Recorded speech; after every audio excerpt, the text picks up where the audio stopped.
السلام علیکم محترم ناظرین گرامی، ریئلٹی وائز ٹی وی کی آج کی نئی ویڈیو میں ہم آپ کو خوش آمدید کہتے ہیں، اور آج کی اس ویڈیو میں ہم بات کریں گے نبی آخری الزمان حضرت محمد صلی اللہ علیہ وآلہ وسلم کے وصی۔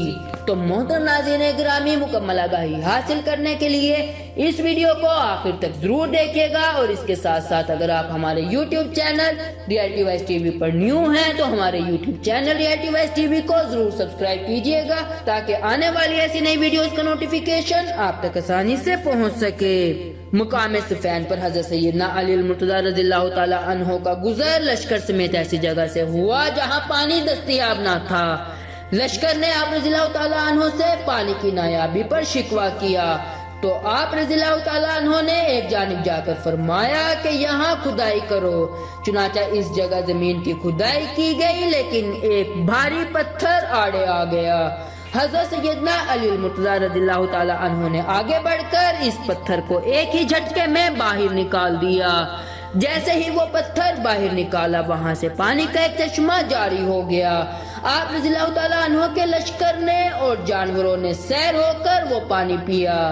جب لشکر نے اپنی تمام مشکیں پانی سے بھر لی تو حضرت سیدنا علی المرتضیٰ رضی اللہ تعالیٰ عنہ نے دوبارہ پتھر اس جگہ پر رکھ دیا، جس سے پانی کا وہ چشمہ بند ہو گیا۔ حضرت سیدنا علی المرتضیٰ رضی اللہ تعالیٰ عنہ کی اس کرامت کو دیکھ کر قریب واقع ایک گرجا کا پادری آپ رضی اللہ تعالیٰ عنہ کی خدمت میں حاضر ہوا اور درخواست کی کہ مجھے دائرہ اسلام میں داخل فرمائیں۔ حضرت سیدنا علی المرتضیٰ رضی اللہ تعالیٰ عنہ نے دریافت فرمایا، تم ابھی تک مسلمان نہیں ہوئے؟ اس پادری نے کہا، میں نے الہامی کتابوں میں پڑھا ہے کہ اس جگہ ایک پوشیدہ چشمہ ہے جسے وہ جاری کرے گا جو نبی آخری زمان کا وصی ہوگا، اور آپ رضی اللہ تعالیٰ عنہ یقیناً نبی آخری زمان کے وصی ہیں۔ حضرت سیدنا علی المرتضیٰ رضی اللہ تعالیٰ عنہ نے جب اس کا کلام سنا تو آپ رضی اللہ تعالیٰ عنہ کی آنکھوں سے آنسو جاری ہو گئے، یہاں تک کہ آپ کی داڑھی مبارک تر تر ہو گئی۔ محترم ناظرین گرامی، ریئلٹی وائز ٹی وی کے آج کی اس ویڈیو میں صرف اتنا ہی۔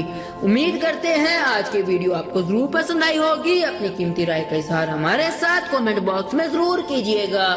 اللہ حافظ۔